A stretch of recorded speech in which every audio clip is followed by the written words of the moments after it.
Rare condition in this day and age to read any good news on the newspaper page. And love and tradition of a grand design. Some people say it's even harder to try. Well, then there must be some magic too inside these cheddar walls. 'Cause all I see is a family of dreams. Real love bursting out of every seam. But days gone by. It's the bigger love of the family. Do do do do do do do do do do do do do do do. Welcome to tonight's stream. Boy, I am just really doing terribly with these watches in terms of not keeping up. I'm falling behind on my quota. At this rate, I'm not going to make 31 horror movies in 31 days.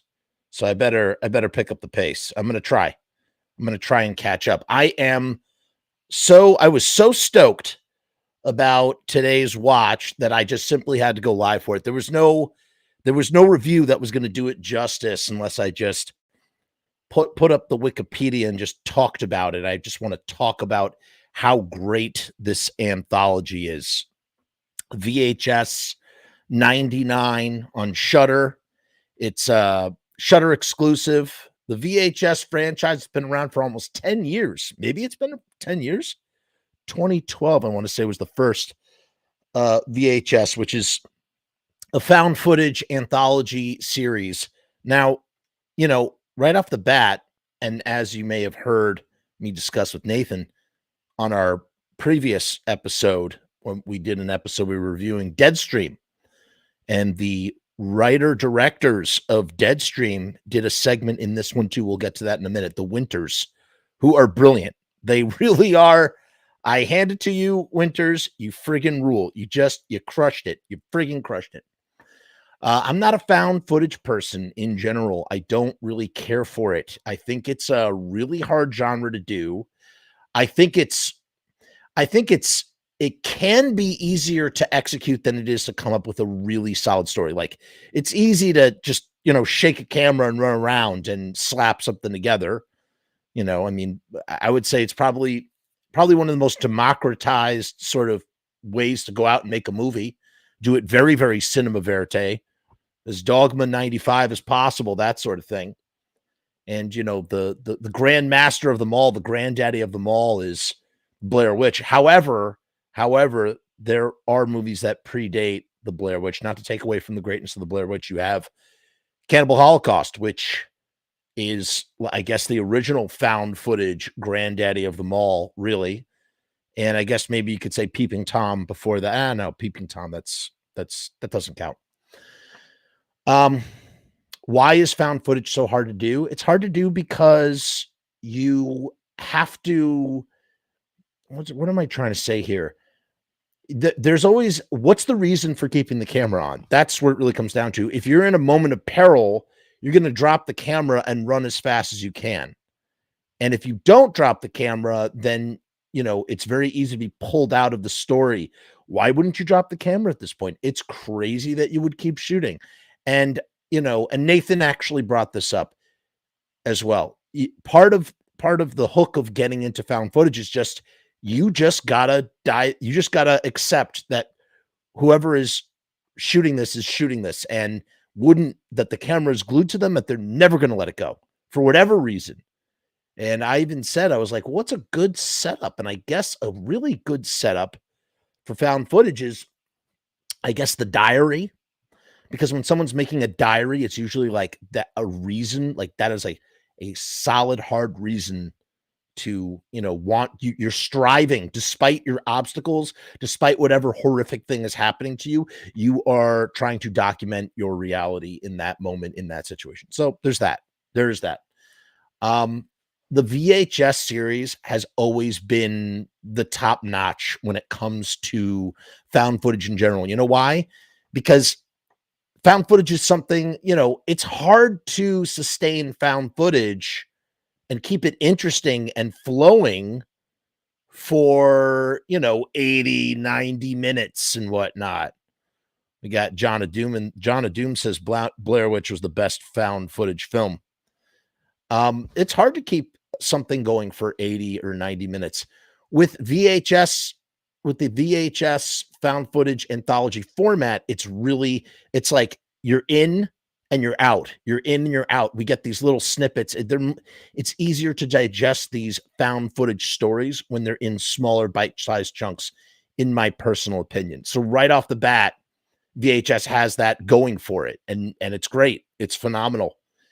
They all kind of blend in together. Like, I think more about like the individual stories. Like, I couldn't specifically be like, well, VHS viral was, this, and this versus VHS 2. Shout out to my boy Bob Rose, who edited. He edited one of the segments in VHS 2, which was directed by his friend Jamie Nash, who did that comedy of horrors anthology thing that we reviewed. Check that out. That's available now streaming. I think there's 5 or 6 in the series now. There's VHS, VHS 2, VHS viral, VHS 94, and VHS 99. So there's 5. And it was my understanding that when they were making this one, they were trying to figure out what they were going to do. And one of the proposed theme ideas was, because it generally goes by year. VHS 94, all things shot in 94. So it's like sort of dated to 94. The original trilogy of films doesn't really have a time period. There's a new one that's coming out next year that was shot back to back with VHS 99. That's called VHS 85, and that's coming. I'm excited. Now I'm super stoked. In my personal opinion, I think this is the best one. To me, this is the best VHS anthology yet. I mean, every story is great, and the last 3 are scorchers. I mean, really scorchers. We're going to talk all about them. I'm going to get into the nitty-gritty. But yeah, so the last 2 movies or 3 movies now will really be focused around like the theme of a time period. And one of the proposed themes was going to be Xmas. So it would have been holiday, Christmas themed VHS found footage horror anthology, which would have been great. I hope that they do that in the future. I would love to see that. I'm all for it. All for it. The, part of the aesthetic, I guess, of found footage is that like, or at least the VHS series is that, it's just, everybody's like, there's a lot of shakiness and jingling around the camera. I guess that's just common to found footage in general. We get 5 stories this time around. I think they've all had 5 stories, 5 or 4 stories with a wraparound. This one doesn't really have a wraparound. In fact, it starts off as a very loose wraparound. It's some kid playing with, plastic soldiers. And everybody in the 90s and the 80s, like if you had a VHS camera, you were doing like stop motion with like Legos or action figures or something. That's like experimenting with cameras, and they captured that aesthetic, that essence perfectly. I mean, so succinctly. I loved it. Mwah! It was great. It was really, really great. And then halfway through this very, very loose sort of, in between stop motion animation thing, it turns out that this is the younger brother of one of the kids in the story. I think it's the 4th story, called The Gawkers. And so we're actually pulled out of our wraparound and into a story, which I freaking loved. Love that. I mean, everything about this one was very unconventional. The first one is called Shredding, and it's written and directed by Maggie Levin. And so it takes place, all of them take place in 99, but we're sort of introduced to I guess they're a band. They're like a punk rock-ish band, but they also do pranks and like stunts and goofy stuff. It's kind of like a combination of Jackass and CKY, more so CKY. CKY, can't say that live on YouTube what that stands for, but CKY was a band, but it was also like Bam Margera's like prank group that was separate from Jackass. So this is like, that's what this is, and they call themselves RACK, RACK, and it's, I guess it's supposed to like be like a fusion of their names, Rachel, Ankar, Chris, and Caleb. And yeah, they're putting out cassettes in this I mean, we're 6 years, we're 6 years out from YouTube, right? At the birth of YouTube, I should say. I mean, this is so crazy. Like for me, this is the cradle of my civilization. You know what I mean? So I guess I really connected with 99 because that's my youth. That really is my youth. And I just love this. I loved it from start to finish. In any case, this band, they're always looking to do the next ridiculous thing. And they, record themselves doing goofy stuff. And they want to go to this place called the Colony underground. And it's like kind of like a DIY music venue. And there was a fire and it burned.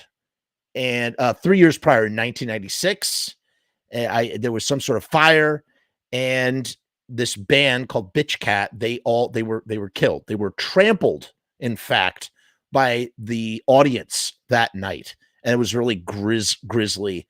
And so they decide to explore, the site with their camera, to record their antics. And the drummer, whose name is Ankar, he's very apprehensive about it. And he tells them that he's scared of like something from the mythology. I think they mentioned Hindu, and if I'm wrong, please correct me. I don't remember. I think it was Hindu, and it was some sort of Hindu mythology. It was like a demon of some kind. And they go on the stage, and they're doing very tasteless things. And of course, we need to see them doing tasteless things because we know they're all going to be killed. And we know that, the way that they always justify this stuff is that they have to do something to deserve it. And in this case, it's taking inflatable dolls that are for fornication dolls. I'm going to start using the word fornicating a lot more on these streams. They use fornication dolls, it's sort of like, dressed up like the band Bitch Cat, and they basically are sort of reenacting the trampling. And it's really, it's so poor. It's such poor taste. They think it's really funny. Ha ha ha. And I'm trying to figure out what's going to happen, and I'm not really sure. And I'm thinking, oh, how great would it be if these inflatable dolls came to life, possessed by the members? It's going to be something with the ghosts. And there's like weird shrines down there. Someone's been living down there. They're kind of, I don't really know what they were trying to convey with that. I wasn't really picking up on what that was supposed to be all about. And they don't really circle back, or maybe I missed something. I don't know. In any case, I thought that the dolls would come to life and, wrap around them or something, which I thought would have been really creative. And it's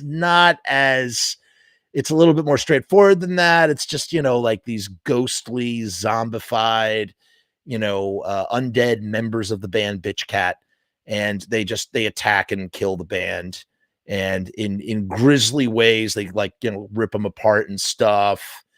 And the thing about Ankar is his family is superstitious or something, and he has spices, and they make fun of Ankar for this. They give him a lot of crap, little racist almost towards him, like a little prejudice towards his background. He manages to fend them off a little bit using these ancient traditions, or these family traditions, but he does also eventually bite it. They all bite it. And they basically, what they do is they take them all, and they rip them apart, and then they reassemble them, right? They reassemble all the band members and their limbs and have them performing kind of like, I guess like puppets, right? To perform on stage. And that's the end. And so, it's a very EC horror, straightforward. I enjoyed it. Fun, a nice, fun warm up. An incredibly important part I should mention about anthologies, you need to sequence the stories just right.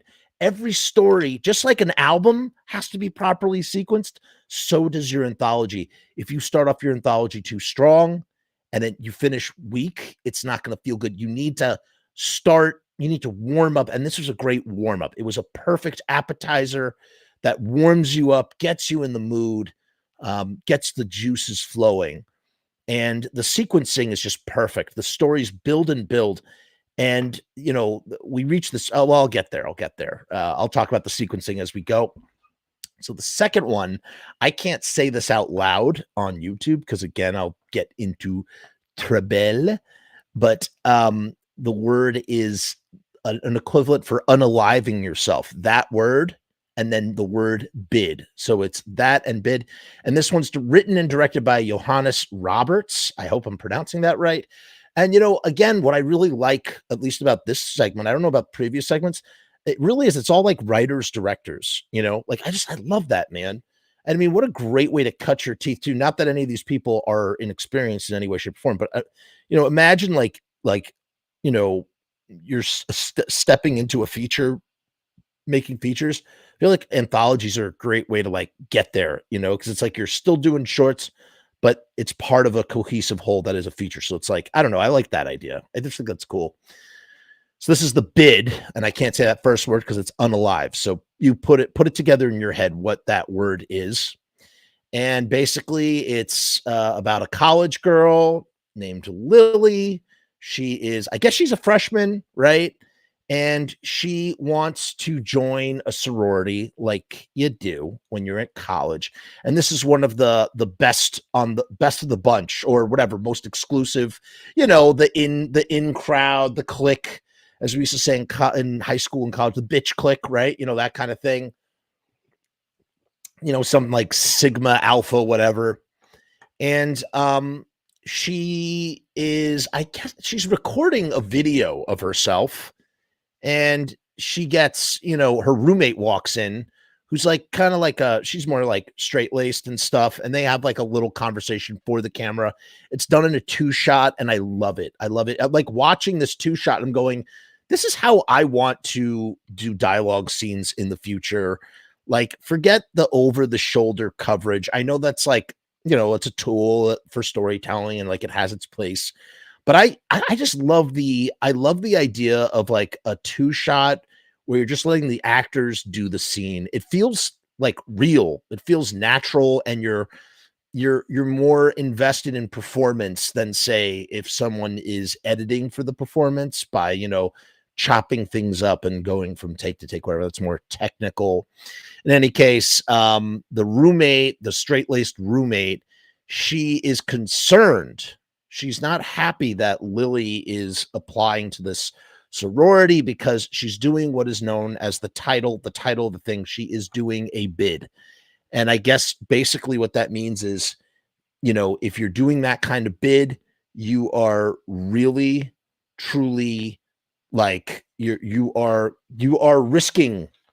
You are taking great risk because you can't apply to any other sorority, and it will ruin your social life. And that is the unaliving part. It's the metaphor for the unaliving of your social life. I guess that's what the bid is. So you're putting a bid in that's incredibly risky. And Lily's like, I'm going to do it no matter what. I don't care. I don't care what my goody two shoes roommate has to say. She kind of makes fun of her roommate that she's just going to go to the library and study and cry that boys don't want to go out with her or whatever. And she meets up with the other sorority sisters, and they're, your typical hot to trot, hot stuff, sorority babes, that sort of thing, super 90s sorority babes. And there's just something about their 90s-ness that I find wonderful. I love it.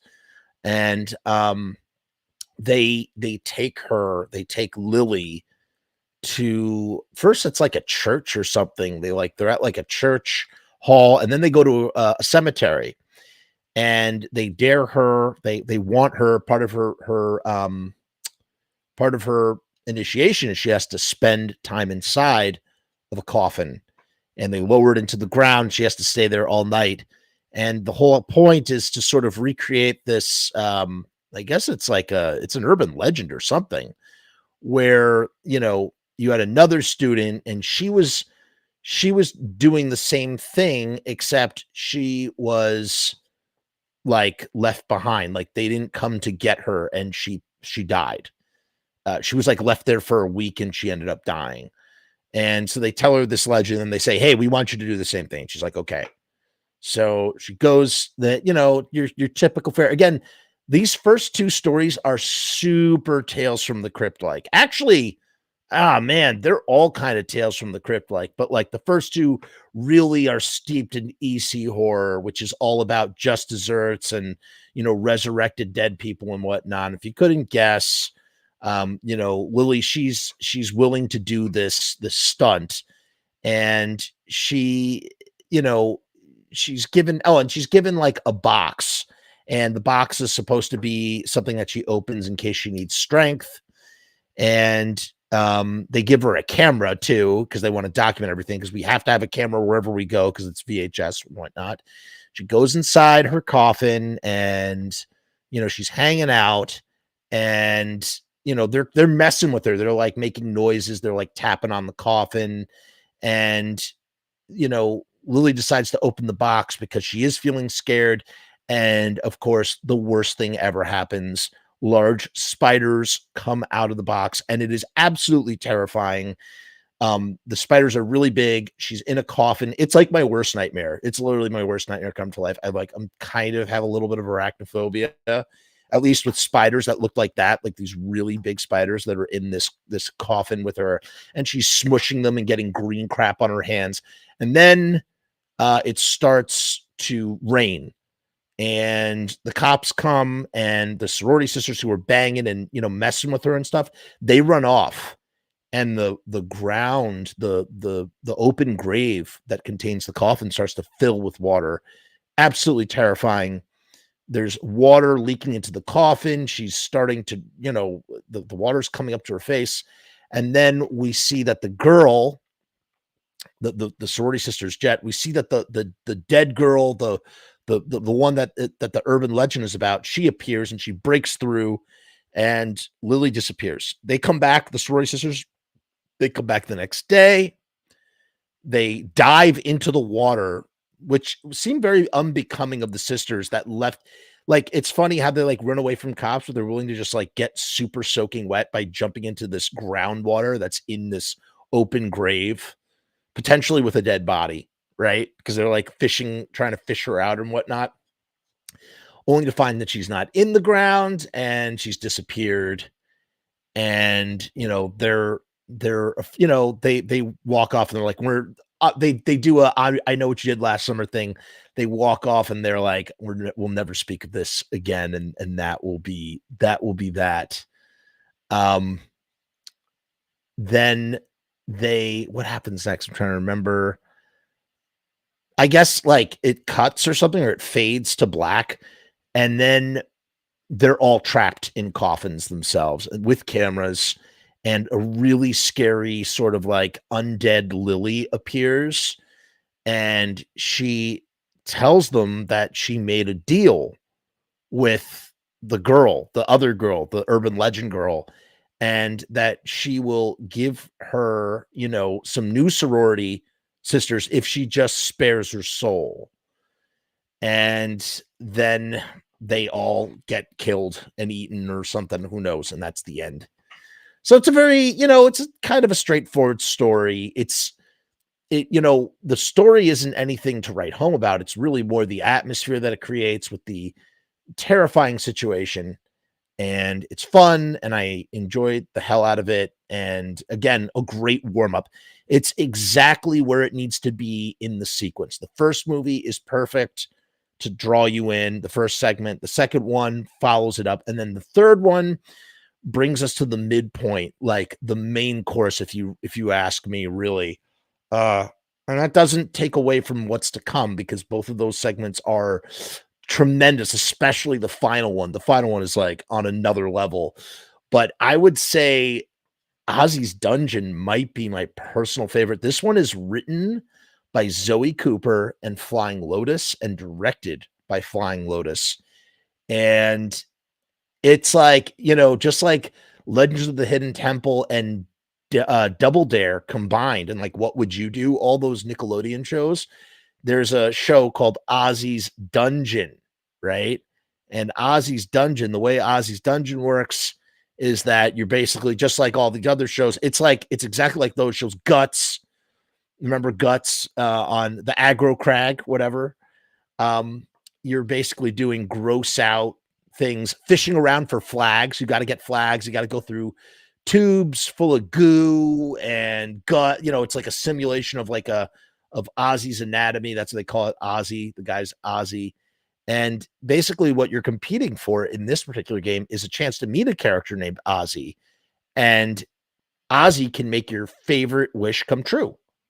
So, we're basically, I don't know what we're seeing. We're just watching an episode, right? And the host is great. He's this dude. He's in Breaking Bad. No, he's in Better Call Saul. He's on the Snowpiercer TV show, and he's in The Walking Dead. He's in a bunch of stuff. He's just a great character actor. He almost I'm trying to think of what else I've seen him in. He's just a great character actor, and he plays the host, right? And there's a contestant. She's what's her name? Donna from Detroit. Donna from Detroit. They always say where they're from. Like I remember, and it's kind of like it's the purple team and the green team, but I thought of the blue Barracudas and the silver monkeys from Legends of the Hidden Temple. Just such a great show. All of those shows were great.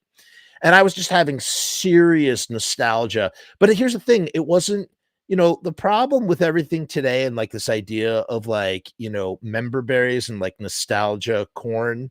It's it's like, oh, we don't need to tell an interesting story because we're going to bank on the nostalgia. This wasn't doing that at all. This is setting us up on something. This is mimicking something from your childhood and then twisting it and gnarling it into something much more different and elevating it for that reason. You know what I mean? And basically, you got to watch closely during this episode because everything that we're seeing in the show, is setting us up for the middle act of this segment. Basically, Detroit Donna, she's competing on the obstacle course, right? And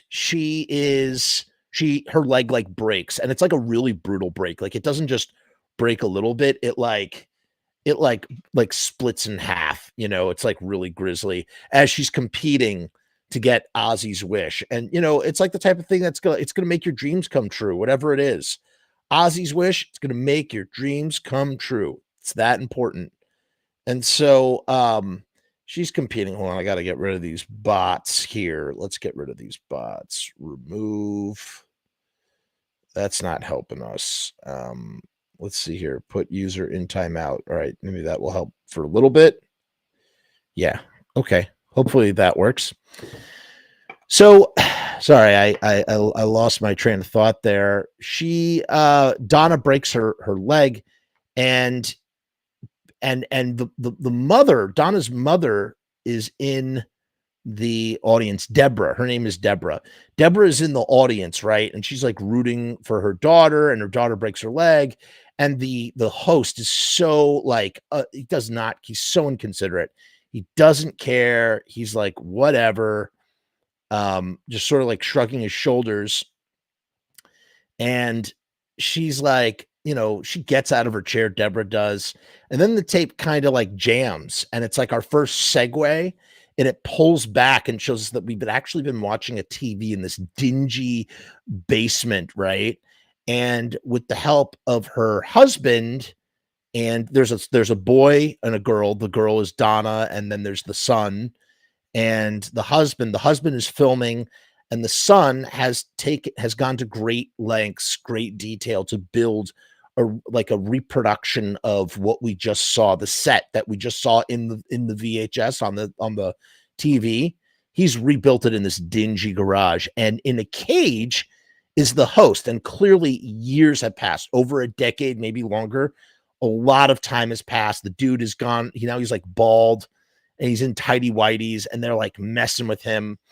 And Donna becomes super goth. She's gothed out.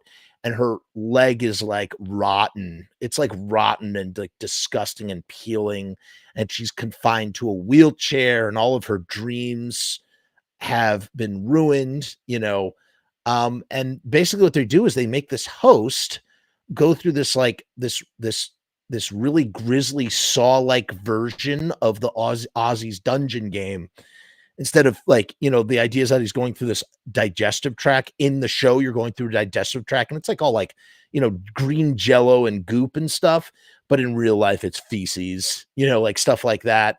And they injure him, and they have this hydrochloric acid that could like eat through anything.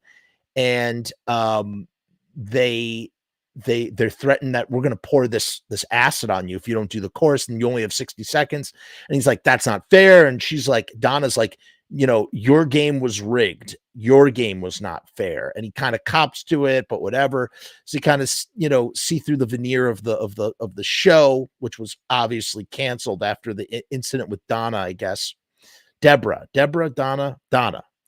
So he goes through the obstacle course, he crawls through the feces, and he barely completes it. He barely completes the course, and he is threatened by the mother, Deborah, and he's like, look, listen, because she's about to like get him. She's about to get him anyway. She doesn't care. That's the whole point of the revenge.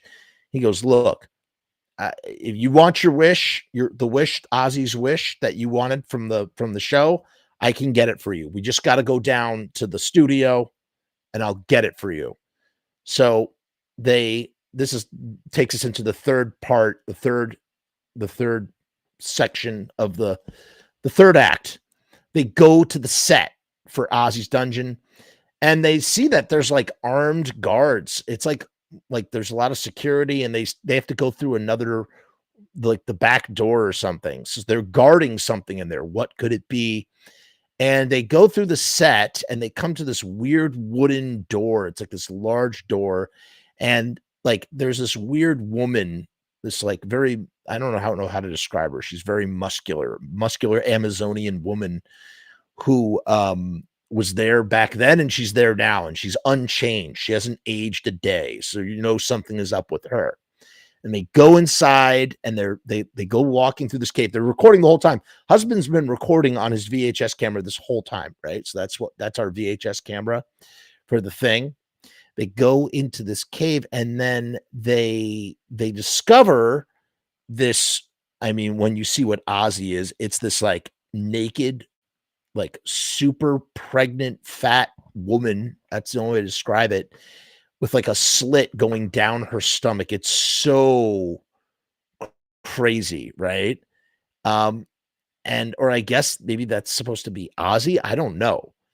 In any case, this crazy, like H.P. Lovecraft style creature comes out of Ozzy's stomach. I guess that's supposed to be Ozzy.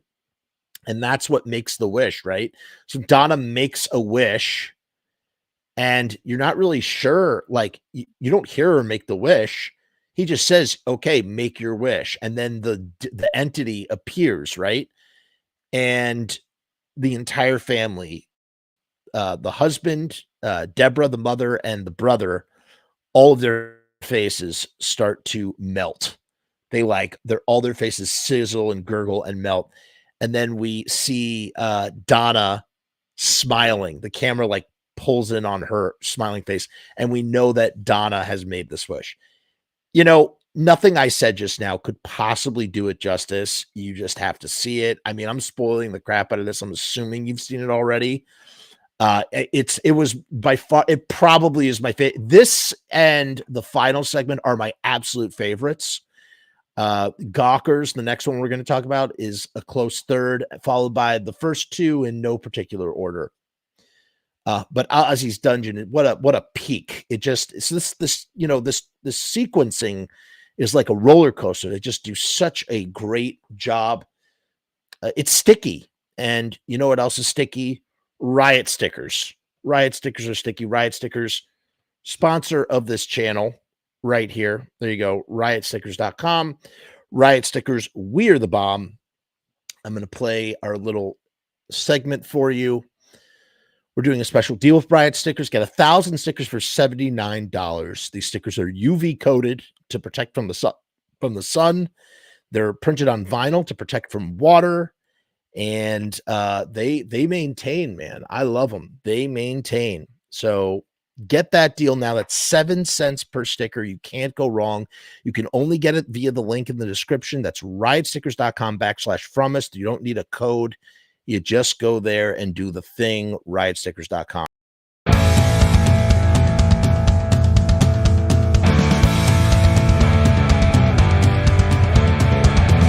We make stickers, banners, and buttons too. Posters and promo cards. There's nothing we can't print for you. From stage backdrops to bass drum heads. We can print on shirts. We can print on hats. We can print on pants. Cheap prices and high quality. Quick turnaround times and free shipping. We also offer free artwork support. Great customer service and so much more. RiotStickers.com. Riot Stickers, we are the bomb. RiotStickers.com. Riot Stickers, we are the bomb. RiotStickers.com. Riot Stickers, we are the bomb. RiotStickers.com. Riot Stickers, we are the bomb. All right, Riot Stickers. Okay, so our next segment is called the Gawkers, and this is where, again, we go back to the Toy Soldiers, the intercut, the wraparound segment, and that then pulls us into our next story, and we found out it's the younger brother to this other guy, right? Named Dylan, right? And we're introduced to Dylan. He's like posing in front of the camera. It's really, really goofy. And there's this little thing. It's funny. Like the mom is like calling out. She's like, "Honey, do you want a snack?" And he's like, "Yeah, Mom." She's like, "You want pizza pockets?" He's like, "Duh."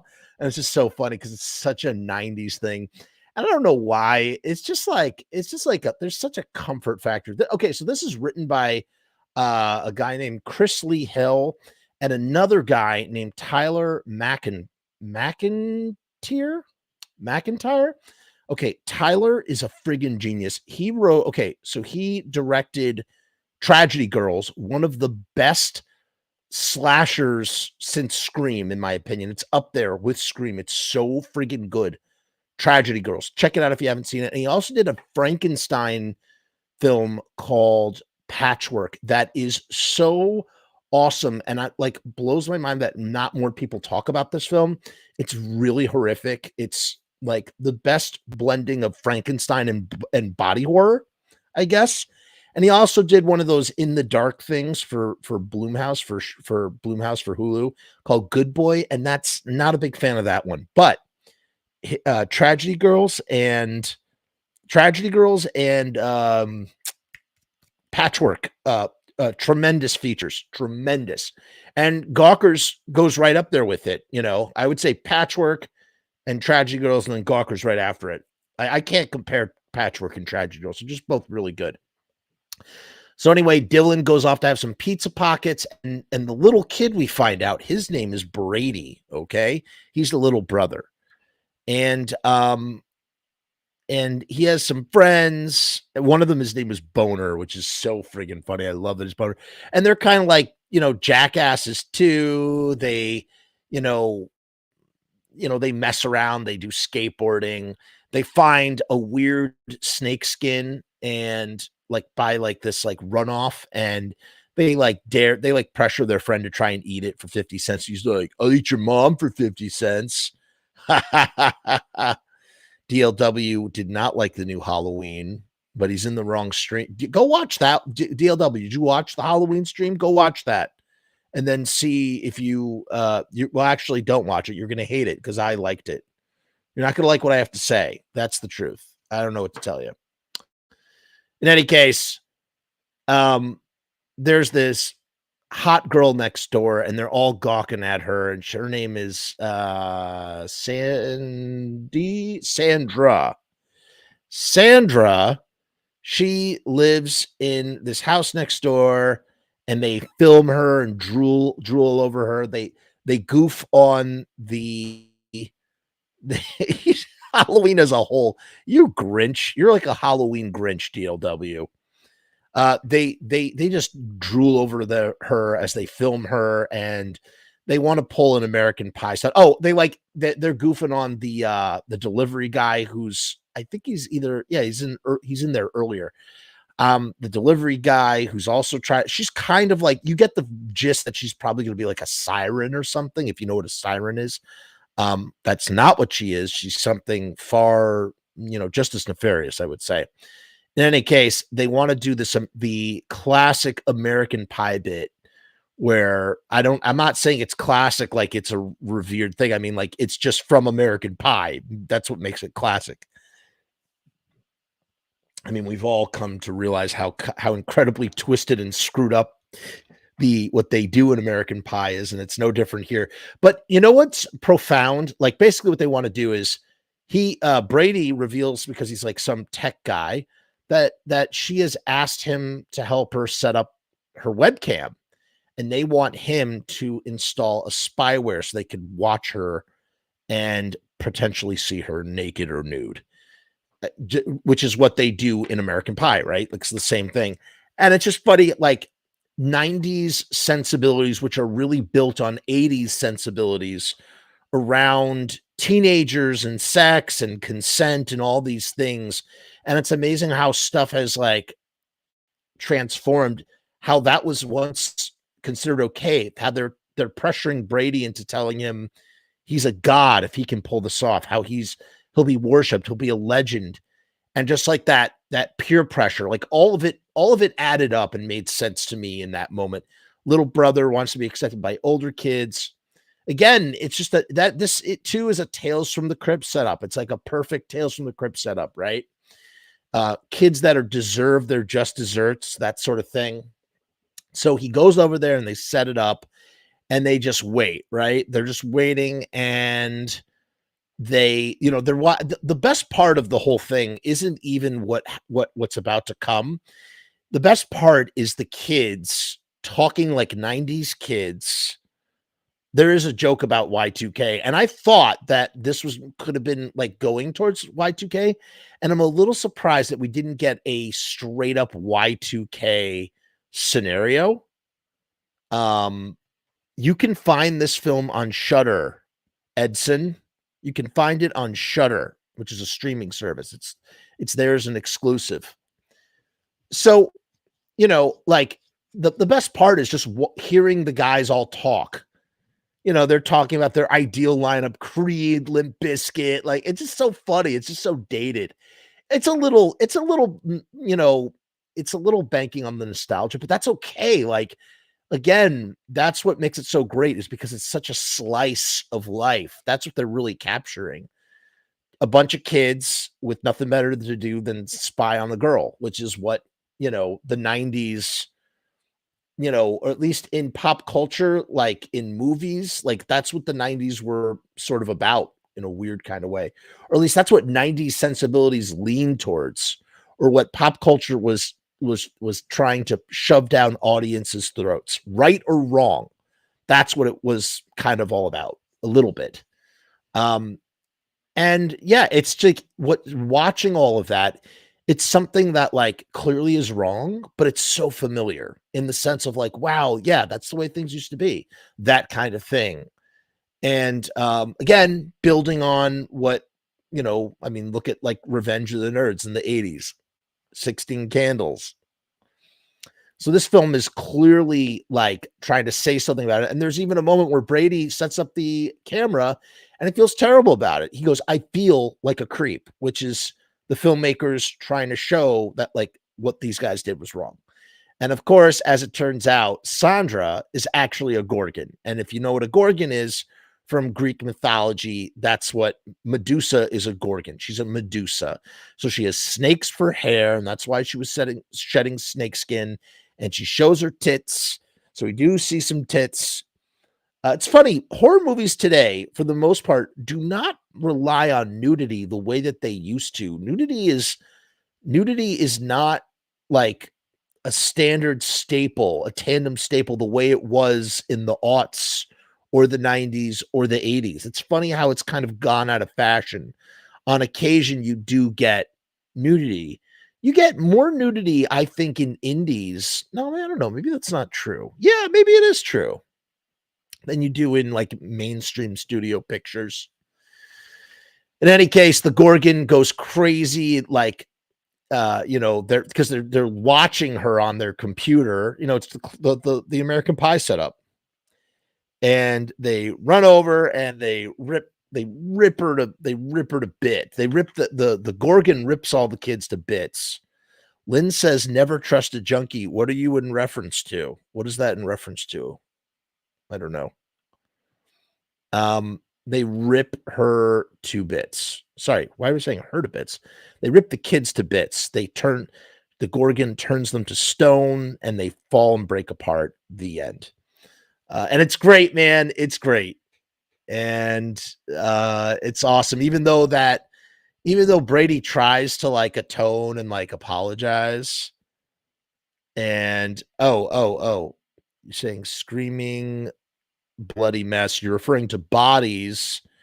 Are you referring to the wonderful t-shirts that I have in my t-shirt shop right below here, which by the way are way too overpriced? I'm sorry. I will lower those prices when I get a chance. In my brand new t-shirt shop. Actually, you can find them for cheaper. Go into the description and you will find them cheaper in the description at another t-shirt store. I have 3 t-shirt stores. Store Frontier is the cheapest prices. Spring, and then this one's probably the most priciest of all. I sell t-shirts. Great way to support the channel. Shameless plug.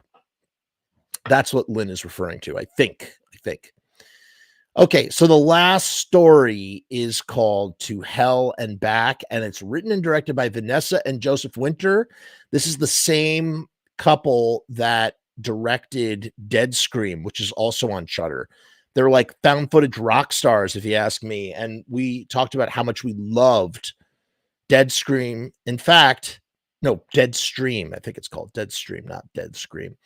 Deadstream was just absolutely the best found footage I'd seen in a long time. So in terms of like feature length found footage, Deadstream is the way to go. And they follow it up with a segment. They basically have proven that they are the best at Deadstream, at found footage. I can't talk. So To Hell and Back takes place on New Year's Eve, 1999. So I'm thinking, oh boy, this is going to be a Y2K thing. We see the old lady with the year 2000 glasses on. Getting really, really excited. And okay, Rue Morg, what's up, buddy? He's saying that never trust a junkie quote is from Sid and Nancy flick. Yes. Okay. Gotcha. Yeah, I figured it was a Sid thing, a Sid and Nancy thing. To Hell and Back. So, like I said, Y2K, you think it's going to be Y2K. You see the little old lady with glasses. And as it turns out, there you have these 2 documentary film guys. They're like videographers, basically. They're just there to they've been hired to document the event. They're documentary makers or something. I don't know. And they're Nate and Troy, right? And they are recording this ritual, this like seance for a group of witches. And there's this woman, and she is voluntarily offering herself as a vessel to be possessed by a demon called Ukaban. Ukaban. I love that name, Ukaban. And they're kind of like, they think it's all a joke. They think it's goofy and ridiculous. And so they're not really taking it seriously. The witches, they do their ritual to call upon Ukaban. And what happens is because the whole idea is that, around the stroke of midnight, on New Year's Eve, that's when, the membrane between the earth and, other dimensions are at its thinnest. So you can things can move between worlds very easily, right? And so they start doing this ritual, and there's another demon called I forget his name, but there's another demon who's like, I guess like a lower demon or something. He's like kind of like an impish demon. He comes out of nowhere, and you get the gist that this has happened before, and the witches aren't like too like shocked or anything. But so what they do is they decide to send this other demon back to its realm, but the demon or the witches or somebody ends up taking them down to hell. They turns out to be hell.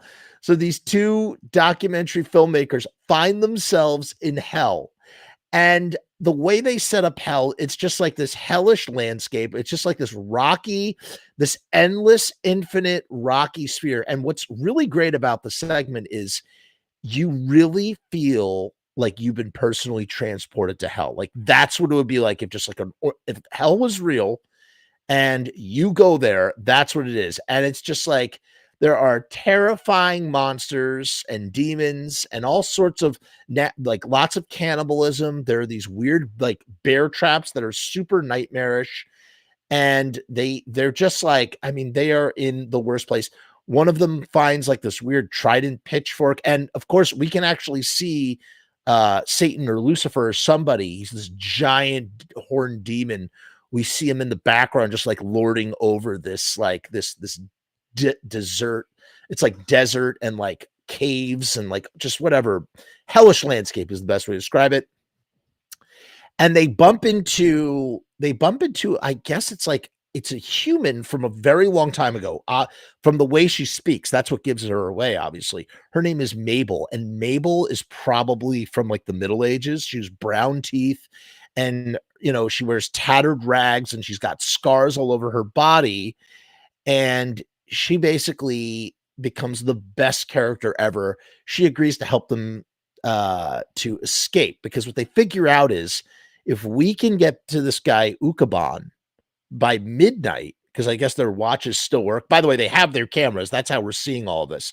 If they can get to this demon, then they'll be able to ride him back to Earth or wherever and make it home, right? By midnight, the year 2000. So they're walking across hell, and they bump into all sorts of nightmarish, like half human, half like caterpillar, like all just weird stuff, eating bodies. There's like bodies on roasting spits. It just because, and they're not sure if they should trust Mabel or not. She basically wants them to write her name in the book of witches, right? And like it's like super important to her, and they like agree to do it or whatever. They get her, so they go through this crazy hellscape, and they have to like go through like the back end of this place where like clearly all the excrement comes out, and they're like crawling through it. One of the guys gets like a small little hand trap on.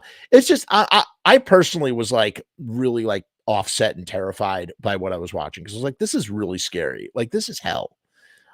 This is like the Christian hell or whatever, I guess, because I don't think Jews have a hell like this. This is not in our theology. And so Mabel helps them get there, but she gets of course they start fighting off these demon entity things. Mabel gets stabbed, and the friends make it to Ukaban, who's like this crazy demon. His stomach opens up, and they like collide with him, and they take a ride back to the earthly plane. But things are complicated because one of them is now in the voluntary vessel. He's now hopped into her body, and they're really pissed off about it. So they kill both of them. They kill the one dude with the camera, and they kill the other dude who you know gets absorbed into the vessel. And as the guy with the camera is dying, he writes Mabel's name in the book used to summon Ukaban, right? And he does it in his own blood, and then the tape ends. And then at the end credits, as the end credits come, and then we get a dose of Danzig, baby. That's right. The song Long Way Back to Hell, which is the perfect way to close out this trilogy with what we just watched, To Hell and Back, plays. And after that, there's like this little end cap thing. It's just the witches are performing the ritual again, but this time they are calling out to Mabel to come. So you think maybe Mabel's gonna, this is the type of hell where like you could just be killed over and over again and ripped apart over and over again for like endless torture. And it's just so well done. It's up there. I remember the Heaven's Gate. Remember Heaven's Gate from VHS 2 with the I think it was in Thailand. That was the Thailand one. Thailand or so, one of the South Pacific countries. Forgive me for not remembering which exact one it was. I think it was Thailand. Maybe it was the Philippines. It was one of them. I don't remember which. It was a long time ago. And it was, that to me has always stood out as one of the best segments, found footage segments I've ever seen ever. And this one is just right up there because it's just so much fun. And isn't that what you want? You want to go into these movies having fun. And so that's my review. It was fun as an anthology. It was fun as found footage. And like what the last segment gave to me is what I think all good effective found footage does. And I said this a little bit earlier. It puts you into the scenario. That's what the second story does that really well too. When you're in the coffin with the girl, Lily, when you're with Lily in the coffin surrounded by spiders, it plugs you into the story and you start to like imagine what if that was me. And I mean, all horror movies do that to an extent, but found footage really takes it up another notch because there's a sense of realism in the idea that you're watching a tape of a recording that really happened, that sort of thing. So check out this anthology. I hope you've seen it because I just spoiled the crap out of it. And we'll be back with more. I got a lot of catching up to do. Now I have 5 movies to catch up. We'll see 18, 19, 20. I'm 4 movies behind. God damn it. Rue, you shouldn't have watched this stream, Rue, because I just spoiled the crap out of this. You should just watch it. And yes, you really should watch it because you're going to love the Danzig. You're going to love hearing the Danzig. It's great. I really liked it. 5 out of 5 stars. Tremendous. If you enjoyed the stream, please take a moment to support us, become a YouTube member, join the Patreon. Irivana Part 3 is up on the Patreon and out for the YouTube members. It's not going to be available on public YouTube. There will be more public continuation episodes of the Irivana. I think the next one will be. But parts 2 and 3 are not going to be public. So it gives you incentive to join. Check out the t-shirt shop. Thank you, Rue. Good to see you, buddy. And he says, dude, you keep me company while I'm working in my shop. That makes me happy. Rue makes really cool coffins, everybody. I don't know if you saw, somebody was highlighting his beautiful work. I've seen it up close. He makes gorgeous, gorgeous coffins. You should check it out. Rue, you should put a link to your shop if you have one in the comments of this video. And yeah, just like to let everybody know that Rue makes really good stuff. And that's it. I'm going to take us out with the Patreon thing. As always, peace, hair grease. I got to go off and watch another horror movie. I'm going to get into bed early, watch a horror movie so I can keep up with the stuff. Got to make it to 31. Otherwise I feel like a failure because yeah. All right. Patreon. Hey guys, what's going on? It's Jeff. So I've decided to make a Patreon. What is Patreon? I don't know how to define a Patreon. Let me look it up. Patreon is a membership platform that makes it very easy for creators to get paid for the things that they're already creating. I want to do it full time. I want this to be my full-time job. In my efforts to make that happen, I've set up this platform. Is it going to work? Is it going to be successful? I don't know, but I would rather try and crash and burn than not try at all. The goal is to create enough passive revenue so that I can continue to do this full-time, uninterrupted. Why? Because I love to do this. I love creating content. I love making videos. I love shooting films. I love doing podcasts. In case you couldn't tell, I love to talk and I never shut the fuck up. So right now I've kept the Patreon incredibly simple. There's 2 tiers, and that may change in the future. The Murdergram is a simple way to extend support for all of the hours and hours of free content on the channel for nothing more than $1. 38 cents goes to Patreon. What's $1.38, eh? It's less than a cup of coffee, but it's a great way that you can show support for very little effort. When you divide that $1.38 by the hours and hours and hours of time spent listening to this endless drivel of content, the dollar cost average works out. Next up is the YouTube Casualty for $6.66. The YouTube Casualty is loaded to the gills. Enjoy the archive ad-free, as well as ad-free early access to special docu-style podcast videos, music reaction commentaries, and the like, a month before they drop on YouTube, loaded with ads, I might add. You're also going to get exclusive content and behind-the-scenes content that is not available on YouTube or anywhere else. So you get to peek behind the veil. And believe me, there's a couple of choice pieces.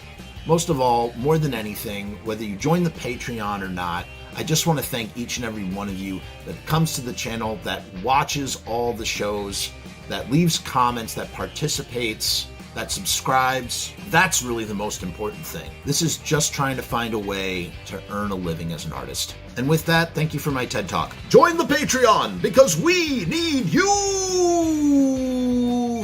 66 cents.